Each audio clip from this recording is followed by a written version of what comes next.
Je ne pense pas que ce dialogue va apporter la solution au problème. Le problème qui est poursuivi, excusez-moi de le dire comme ça, très clairement, je ne pense pas que ces opposants poursuivent là une solution pour la nation. Je pense qu'ils cherchent leur propre solution. Et il faut qu'ils le disent, parce que j'ai suivi les rapports.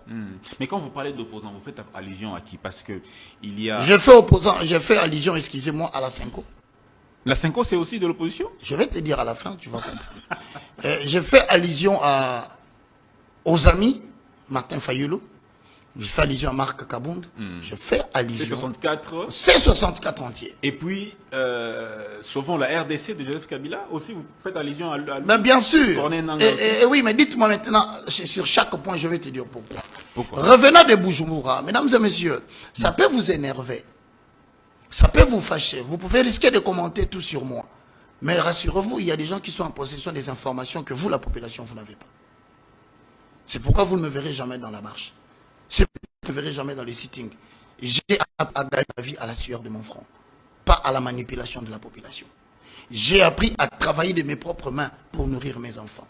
Je ne profite pas de l'ignorance du peuple pour le manipuler, afin que demain, il me hisse à la hauteur et que je les abandonne encore une fois et que la population soit encore déçue. Je suis en train d'informer à la population. Après ces dialogues, vous serez encore déçus. Pourquoi? Pourquoi? Nous avons vu Ndayishimiye, le président burundais, recevoir les amis de l'opposition. Avez-vous posé la question? Il était question de quoi?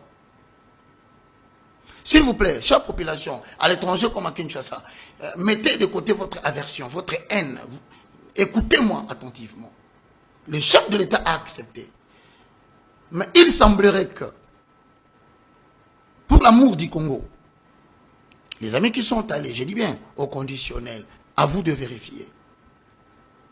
La plateforme d'église de Réveil aurait demandé 3 postes dans le dialogue. 3 postes. Il semblerait que nos amis de C64 auraient demandé des postes. Je citerai ici la primature. Je citerai ici le ministère de la Justice. Je citerai ici une mine appartenant à quelqu'un qu'on a confisqué, qu'on doit restituer. Mais, mon ami. Ah bon? Mais d'où tirez-vous tout ça, homme de Dieu, quand même? Bon, parce que ça questionne aussi. Hein? Bon, le Burundi n'est pas loin. Hein.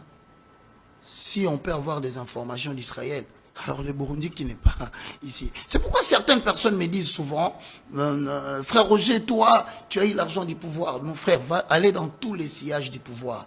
Vous ne verrez jamais Roger Baka là-dedans. Je suis un esprit libre qui travaille pour le salut du peuple. Et je crois qu'en tant qu'Église, j'ai le droit de dire à la population la vérité pour qu'ils arrêtent de se distraire. La souffrance congolaise, elle est déjà énormissime. Comment les gens peuvent vouloir le climat tranquille ici à Kinshasa quand chacun doit aller défendre son intérêt personnel? Nous devons rechercher le bien commun, pas des intérêts personnels. Mais je te le dis et je te le répète, qu'il semblerait que certains postes ont été demandés par les C64. Ils sont là, ils n'ont qu'à démentir ce que je dis. Mais combien de jeunes ils sont en train de drainer derrière?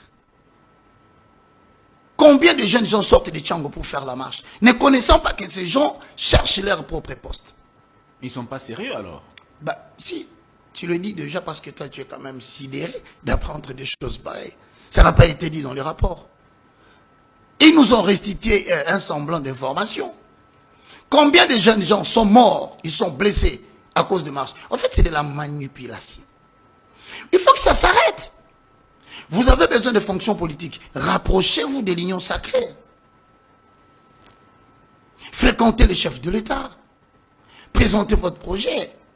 Mais plutôt que d'aller dans un pays lointain pour aller soumettre des demandes selon lequel il faudrait qu'il y ait un certain partage du pouvoir et que probablement nos amis des 5 auraient demandé 3 postes, probablement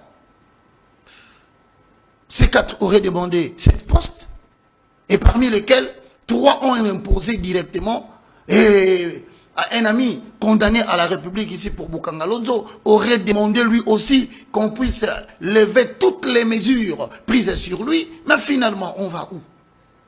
Jusqu'à quand ce peuple va continuer à subir de mensonges de très haute envergure? Nous, vous savez, nous sommes dans les églises, papa. Est-ce que tu es déjà parti ici en Ndolo? Êtes-vous passé ici en Ndolo pour voir la souffrance du peuple congolais?